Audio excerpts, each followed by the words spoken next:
नमस्कार, आदाब, सत श्री अकाल, जय भीम, जोहार। मेरा नाम है नवीन कुमार।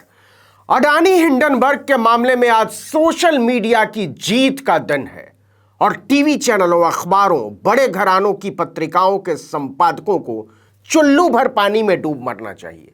आपको बताते हैं कैसे। क्योंकि सुप्रीम कोर्ट ने अडानी हिंडनबर्ग मामले पर मीडिया कवरेज पर रोक लगाने की मांग वाली याचिका को खारिज कर दिया है। कोर्ट ने कहा कि हम मीडिया को रिपोर्टिंग से नहीं रोक सकते। कोर्ट ने भले मीडिया कहा हो, लेकिन सच यह है कि यह सोशल मीडिया है, क्योंकि टीवी और अखबार वाले तो वैसे ही अडानी और उनके मित्र के पैरों में लेटे हुए हैं। वो तो हिंडनबर्ग को ही गालियां दे रहे हैं। उनका बूता चलता तो अडानी को उबार ले जाते, लेकिन सोशल मीडिया ने उनका रेशा रेशा उधेड़ कर रख दिया है। वरना टीवी वालों को न तो हिंडनबर्ग की रिपोर्ट से कोई लेना देना है, न फोर्ब्स से कोई लेना देना है, न विकिपीडिया से कोई लेना देना है। लेकिन हां, अगर यही सब बोल रहे होते कि अडानी ने भारत की विकास यात्रा को स्वर्णाक्षरों में लिख दिया है, तो इन्हीं चैनलों के उस्ताद लोग यो यो हनी सिंह के गाने पर लहरा लहरा कर झूम बराबर झूम गा रहे होते। तो फर्क किससे पड़ता है? सोशल मीडिया से पड़ता है, हमारी आपकी तरह के लोगों से पड़ता है। सोचिए, सैकड़ों करोड़ रुपए से चलने वाली मीडिया कंपनियां अडानी के अंगने में कत्थक भांगड़ा कर रही हैं और हमारी तरह के उजड़े हुए लोगों को सच दिखाने से अडानी के चेले परेशान हो उठे हैं। वो सुप्रीम कोर्ट पहुंच जाते हैं कि हुजूर, इन्हें हमारे बारे में रिपोर्ट दिखाने से रोकिए। आपको बता दें कि इस मामले में अभी तक 4 जनहित याचिकाएं दायर की जा चुकी हैं।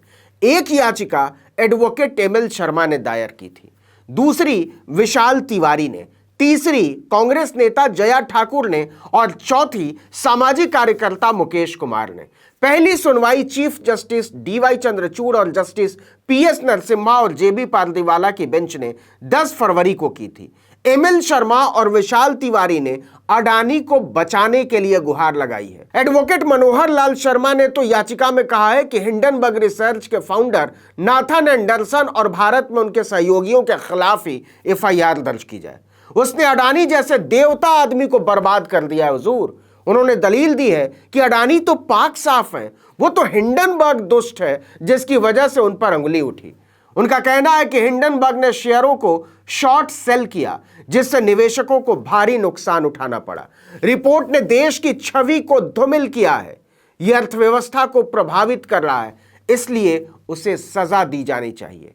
लेकिन इसके साथ ही शर्मा जी ने कोर्ट से जो गुहार लगाई थी वो ये कि इस मामले पर मीडिया कवरेज पर रोक लगाई जाए। कोई दिखा ना पाए कि हिंडनबर्ग क्या बता रहा है, क्योंकि रिपोर्ट पर मीडिया प्रचार ने बाजारों को प्रभावित किया और वो लगातार प्रभावित कर रहा है। इससे हमारे मुवक्किल को बहुत मुश्किल हो रही है मिलॉर्ड। कोर्ट ने कहा हो ही नहीं सकता, मीडिया को अपना काम करने दीजिए, हम रिपोर्टिंग से नहीं रोकेंगे। वहीं विशाल तिवारी ने सुप्रीम कोर्ट के रिटायर्ड जज की अध्यक्षता वाली एक कमेटी बनाकर हिंडनबर्ग रिपोर्ट की जांच की मांग कर डाली। तिवारी ने अपनी याचिका में उन हालात के बारे में विस्तार से बताया जब शेयर प्राइस, उनकी कीमतें नीचे गिर जाती हैं। दूसरी तरफ कांग्रेस की नेता जया ठाकुर ने इस मामले में भारतीय जीवन बीमा निगम यानी एलआईसी और स्टेट बैंक ऑफ इंडिया की भूमिका पर संदेह जताया। उन्होंने अडानी एंटरप्राइजेस में एलआईसी और एसबीआई के जनता की बचत के भारी निवेश की जांच की मांग की है। वहीं मुकेश कुमार ने अपनी याचिका में सेबी, ईडी, आयकर विभाग, डायरेक्टरेट ऑफ रेवेन्यू इंटेलिजेंस से अडानी के लेन देन की जांच के निर्देश देने की मांग की है। अब अडानी की तकदीर देखिए। सुप्रीम कोर्ट ने साफ साफ कह दिया कि मामले की जांच तो जरूर होगी, लेकिन इसके लिए कमेटी हम बनाएंगे। पिछली सुनवाई पर मोदी सरकार ने सील बंद लिफाफे में जांच कमेटी के सदस्यों के नाम कोर्ट को थमाने की कोशिश की थी, लेकिन कोर्ट ने उसे रद्दी की टोकरी में फेंक दिया और साफ कहा कि हमें सरकार के सुझाए नामों पर हरगिज भरोसा नहीं है और ना ही याचिकाकर्ताओं को भरोसा है। सबको लगता है कि आप बचाने की कोशिश कर रहे हैं, यह सरकारी जांच होगी।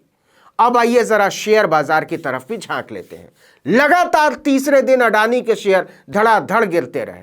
अडानी के 10 में से 9 शेयरों में गिरावट दर्ज की गई। ग्रुप के लिए सबसे बुरी खबर यह है कि फ्लैगशिप कंपनी अडानी एंटरप्राइजेस भी अब संभाले नहीं संभल रहा है। एक समय आया जब इसके शेयर 7% तक गिर गए।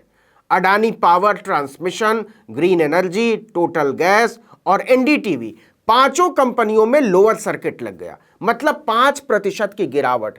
वहीं अडानी विल्मर करीब 3% नीचे गिर गया। अडानी पोर्ट और सीमेंट स्टॉक एसीसी दोनों 1-1% और नीचे गिरे। अकेले अंबुजा सीमेंट ही अडानी की ऐसी कंपनी थी जिसने 1.5% के करीब बढ़ के कारोबार किया।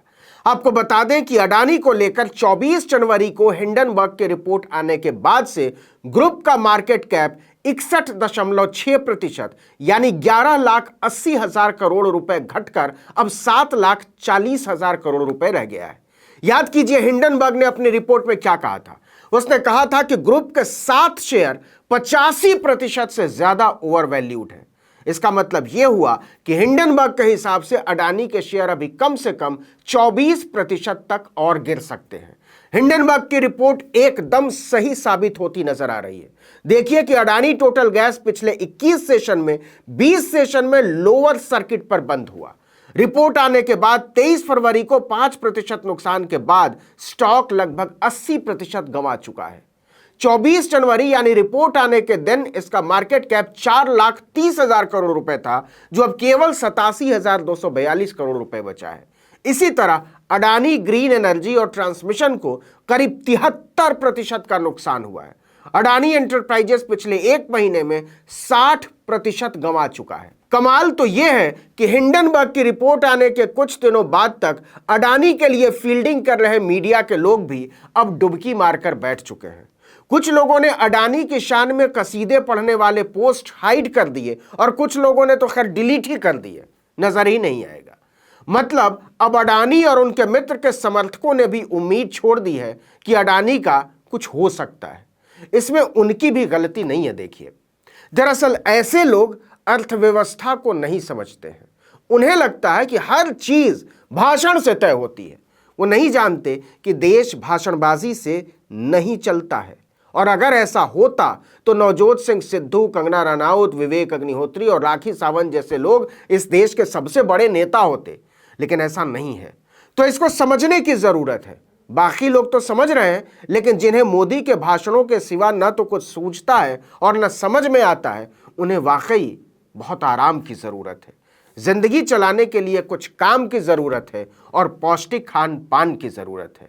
लेकिन मुश्किल यह है कि जिन्हें आटा और आलू खरीदने में पसीना आ रहा है, वो भी ज्ञान दे रहे हैं कि अडानी को बचाना बहुत जरूरी है, नहीं तो दुनिया में हमारी नाक कट जाएगी। इस वीडियो में इतना ही, लेकिन अगर आपने आर्टिकल 19 इंडिया को अब तक सब्सक्राइब नहीं किया है तो फौरन कर दीजिए, बेल आइकॉन दबाइए, घंटी जैसी आकृति, लाइक कीजिए और कमेंट करके बताइए हमारा वीडियो आपको कैसा लगा। यूट्यूब पर देख रहे हैं तो हमारे चैनल को सब्सक्राइब कर लीजिए, फेसबुक पर देख रहे हैं तो हमारे पेज को लाइक कीजिए, इंस्टाग्राम पर हमें फॉलो कीजिए और हमारा ट्विटर हैंडल है आर्टिकल 19_इंडिया और मेरा ट्विटर हैंडल है नवीन जर्नलिस्ट। आपसे गुजारिश है कि हमारे वीडियोज़ को व्हाट्सएप ग्रुप में ज़्यादा से ज़्यादा लोगों तक शेयर करें, ज़्यादा से ज़्यादा लोगों तक पहुँचाएँ और जब भी हमारे वीडियो को देखें उसे लाइक ज़रूर करें। नमस्कार।